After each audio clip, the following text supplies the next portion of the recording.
قرآن میگه یعقوب برای یوسف گریه کرد.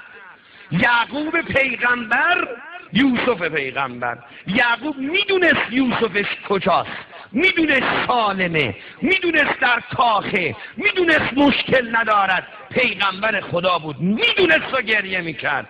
و ما که نمیدونیم یوسف فاطمه کجاست، ما چقدر باید گریه کنیم؟ ما که باید بیشتر از یعقوب گریه کنیم. که آدرس مهدی رو بلده بگه کجاست پسر فاطمه؟ ابرز با امزی تو با آقا کجایی؟ عزیزون علی ان ارى الخلق ولا ترا، سخت بر من حجت ابن الحسن، همه رو ببینم تو رو نبینم. گریه هاتون رو برای مهدی بکنید، اشکاتون رو برای پسر فاطمه بریزید. مهدی غریبه، مظلومه، برای یوسف زهرا ناله کنید، اشکاتون رو بیمه مهدی کنید. قرآن داره با مثال یوسف و یعقوب یاد ما میده. یکی از وظایف ما اینه که گریه‌هامون بیمه پسر فاطمه بشه. و امام زمان میگه اگه تو به یاد من باشی منم به یاد تو هم. اگه تو برای فرج من دعا کنی منم برای سلامتی تو دعا میکنم. تو وقتی به فکر من باشی منم به فکر تو هم. جوون ها نمیدونم این حرف از من تا حالا شنیدید یا نه، ولی بگذارید شب سوم مجلس محرم سال 85 شاید محرم آخرین باشد، بذارید درد و دل امام زمان براتون بکنم. اگه کسی از من بپرسه از امام حسین قریب تر کی، میگم از حسین قریب تر پسر فاطمه مهدی زهراست. دلیلم دارم، استدلالم رو گوش کن. نمیخوام احساساتی بشی گریه کنی یا با فهم گریه کن، دلیلم رو گوش کن و گریه کن. من عرضم حسین سید الشهداست، درست، به مظلومیت شهیدش کردن، درست، اما حسین یه ابوالفضل داشت. عباس امام زمان کیه؟ حسین یه علی اکبر داشت. علی اکبر امام زمان کیه؟ حسین قاسم داشت، اون داشت، جعفر داشت. چراغا رو خاموش نکنید. کیه قاسم و علی اکبر امام زمان؟ کیو داره حجت ابن الحسن؟ کی امام زمان؟ کیو داره؟ دلش خوش کی کرده؟ دلش خوش من تو کرده؟ من و تو عباسی برای امام زمان؟ یه استدلال دوم از پیغمبر تا تولد امام زمان 255 سال طول کشید. تا اول امامت حضرت مهدی 260 سال. جوانهای دانشجو، جوانهای غیرتمند، جوانهای ولایتی، جوانهای امام زمانی، 13 تا معصوم مظلومیتشون همه با هم 260 ساله. اما امام زمان به تنهایی 1170 سال قریب. تو رو به خدا مهدی از امام حسین مظلوم‌تر. کسی دیگه سراغ امام زمان رو میگیره؟ کسی دیگه به فکر امام زمان هست؟ 24 ساعت از همین این شبانه روزت گذشت، از دیشب تا حالا به من نمیخواد جواب بده. خودت و امام زمانت از دیشب تا حالا چند بار توی 24 ساعت به فکر امام زمان بودی؟ به یاد پسر فاطمه بودی؟ آقا کجایی؟ چه میکنی؟ از دست من راضی هستی؟ نیست؟ امام زمان دلش خوش من شما بکنه؟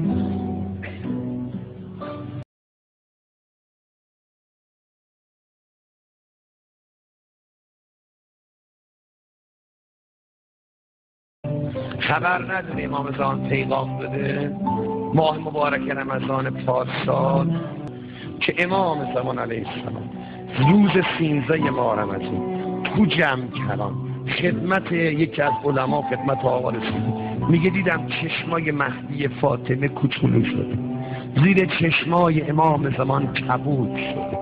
گفتم آقا چرا به این روز افتادید؟ همون اکثر شیعه ها گناه میکنند و من اذیت هم میکنم. من از دست شیعه هم به این روز افتادم. من از سنی ها توقع ندارم. این کلام امام زمان. من از زرتشتی ها و بهایی ها و مسیحی ها و یهودی ها توقع ندارم. من از بودایی ها و هندوها توقع ندارم. از بچه شیعه های خودم توقع دارم. شما که معتقدید ابن الحسن میگید امام زمان تو کار هست، شما چرا گناه میکنید؟ شما چرا معصیت میکنید؟ شما چرا چشماتون آلوده شده؟ شما چرا شکماتون پر از حروم شده؟ شما چرا با کاسبیاتون قلب مهدی رو میشکنید؟ شما چرا رباخور و نزول خود شدید؟ شما چرا اینقدر آمار طلاقتون رفته بالا؟ شما چرا آبرومن امام زمان رو تو دنیا میبرید؟ امام زمان از دست من و تو دلش خونه، از دست من و تو، نه از دست سنی ها، نه از دست بهایی ها. اونا که مال امام زمان میشن، مثلا کاری با حجت ابن الحسن. امام زمان میگه هی میگی ابن الحسن گناه میکنی؟ آقا فرموده بود مردم گناه میکنن، من شب صبح باید گریه بکنم بگم خدایا به خاطر من ببخشش. این گریه کنه حسین، این مشکی پوش حسین من، این برای مادر کتک خوردم گریه کرده، به خاطر گریه هاش خدایا ببخشش. من هی باید واسطه بشم عذاب نیاد برای شما. مهدی برای ما گریه میکنه، چرا ما برای مهدی گریه نکنیم؟ جوانی که شب میخوابه صبح بدون این که نیت کنه صبح بیدار بشه نماز صبح، اصلا دیگه تفکر نماز این جوان میتونه بگه من شیعه حجت ابن الحسنم؟ حالا یه جوانی شب میخوابه به نیتی که صبح بلند شه نماز صبح بخونه، بیدار میشه بینه مثلا 9 صبح، نیت داشته و خوابیده بیدار نشده، کوک کرده موبایلشو بیدار نشده، زنگ کوک کرده و بیدار نشده. خب انام اخل موت، آقا میخوابه بدون اینکه نیت کنه صبح بلند میشه 2 رکعت نماز بخونه، بعد از نماز بگه خدایا به حق این نماز صبح فرج آقامو برسون. این جوانی که نه اهل نماز، نه اهل خدا، نه اهل تهجده، خودش شیعه مهدی میدونه، این قلب امام زمان تیکه تیکه نمیکنه؟ دختر شیعه که با مانتو میان، چادر فاطمه گذاشته کنار، حالا که دیگه مانتو تموم شد، با پیرن و شلوار دارن میان تو جامعه. گرسش حیا، اگه یه نصف حیا هم توی جامعه بود، اون نصف هم دیگه نیست. و این خانمی که هر کرده دوزک کرده خودش درست میکنه، میاد تو کوچه میته میده جلو نامحرما. دختری که تا چشمش بیفته به یه جوان نیستش تا پناگوشش بازه، با چشمش داره هرزگی میکنه. این دختر شیعه قلب مهدی رو تیکه تیکه نمیکنه. این زنی که حقا هم آرایش میکنه تو مجلس نامحرما میاد، این سیلی به حجت ابن الحسن نمیزنه. امام زمان دست کی دلش خونه؟ دست مسیحی ها؟ یهودی ها؟ یا چاپ شیعه مثل من شما؟ گریه کنید برای امام زمانتون، توبه کنید با گریه کردنتون برای خونه امام زمان. تا کجا گریه کنید؟ تا اونجا که قلب مهدی رو به دست بیاریم، تا اونجا که گریه بکنیم امام زمان به گریه هامون ترحم کنیم. یه کاری کنید برای امام زمان. نماز میخونه، نه یه قنوتی، نه یه اللهم کن لولی، یکی هیچ به کجا؟ نماز، اونا که نماز میخونن نمازشون بو امام زمان نمیده. شما نظر رو برو نگاه کن، آمار نظر رو بگید، چند تا سفره پهن میکنن برای فرج امام زمان، چند تا سفره پهن میکنن برای که مریضشون رو شفا بده خدا، خونه دار بشن، ماشین دار بشن، بچه دار بشن، قرضشون ادا بشه. دعاهای مردم آدم بیاد جمع کنه، خودت که دعا میکنی چند تا دعاها برای حجت ابن الحسن، آرزوات و عدل بیرون بید، چند تا آرزوات مال امام زمان. امام زمان توی دل ما تو خونه ما داری.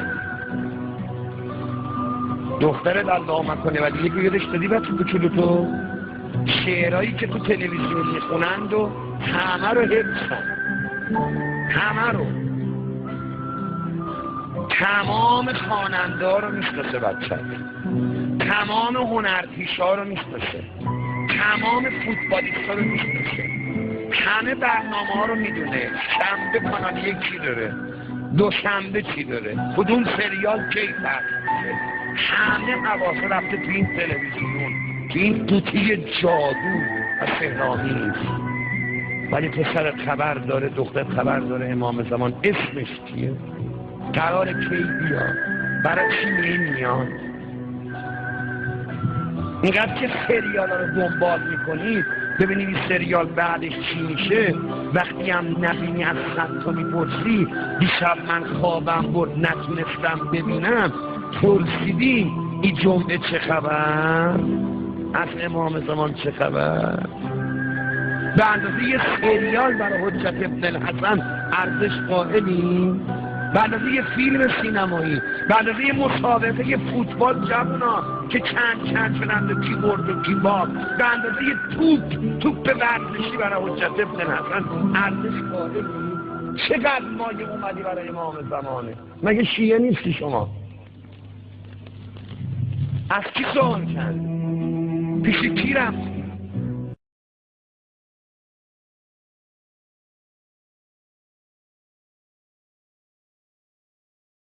خدا رحمت کنه مرحوم آیت الله حلبی را، شیخ محمود حلبی، پیرمردی سویلا. میدونن من چه میگم؟ تو همین یزد شما چقدر منبر رفت مرحوم حلبی، مجتهد امام زمانی حجت ابن الحسنی میبرد برای امام زمان، همه منبراش امام زمانی بود. گریه میکرد مرحوم حلبی که مرحوم کافی شاگرد حلبی بود، مرحوم خباسیان شاگرد حلبی بود، شاگرداش همه میگن ابن الحسن. هر کی تو خط حلبی باشه منبر دربست مال امام زمان. کاری با انگای سیاسی هم نداریم که به این اون میچسبونن. و مرحوم حلبی میگو یه مرغ، یه بوقلمون،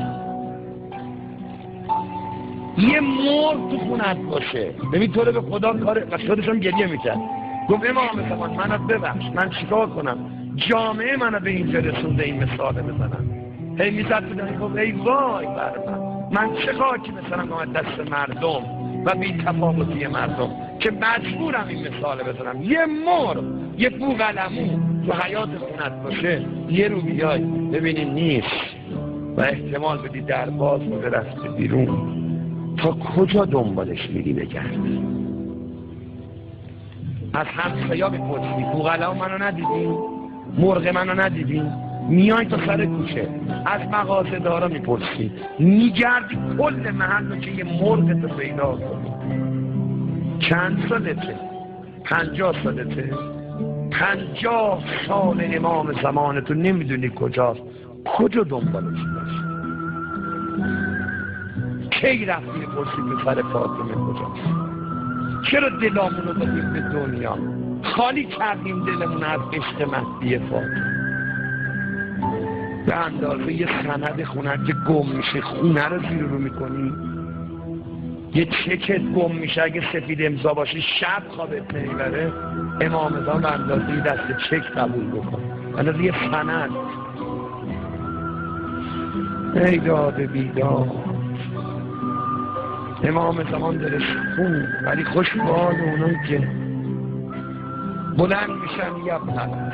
روایت داریم جوانای خوب آخر زمان شب که میخوابن با وضو میکنن، رو به قبله میکنن. اگر بدونن شب برای نماز شب بیدار نمیشن، سر شب نماز شبشون رو میخونن. میدونید که جوان میتونه سر شب نماز شب بخونه، میگه آقا من خوابم میبره لیاقت پیدا نمیکنم، بعد نماز مغرب عشاش، قبل 12، بعد از 12، قبلی که بخوابه میگه من میدونم بخوابم نمیتونم یا برکت بکنم، وای میشه میخونه، بعد رو به قبله میخوام، میگه امام زمان خودمو به تو سپردم. امام زمان میشه شب دست مبارک تو رو سینم بگذاری، تکونم بدی، منو بیدارم کنی، من یه لحظه جمالت رو ببینم. با عشق بازی با حجت ابن حسن میخوابه، صبح بلند میشه، نماز صبحشو میکنه، زد آشوراشو میکنه، تو نمازش اللهم کن ولی یک میکنه. آقا این جوونا روایت این هر کس تو نمازش اللهم کن ولی یک بخونه یا اصلا دعا فرج بخونه 90 چیز گیرش میاد. سندش رو بهتون میگم برید مطالعه کنید.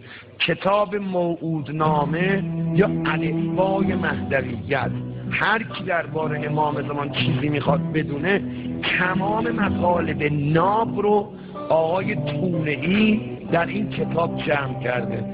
آقای تونه‌ای در کتاب الفبای مهدویت یا موعودنامه، اول همین کتابی که برمی‌داری 20 صفحه فقط برای ثواب خوندن دعای فرج که چی گیرت میاد.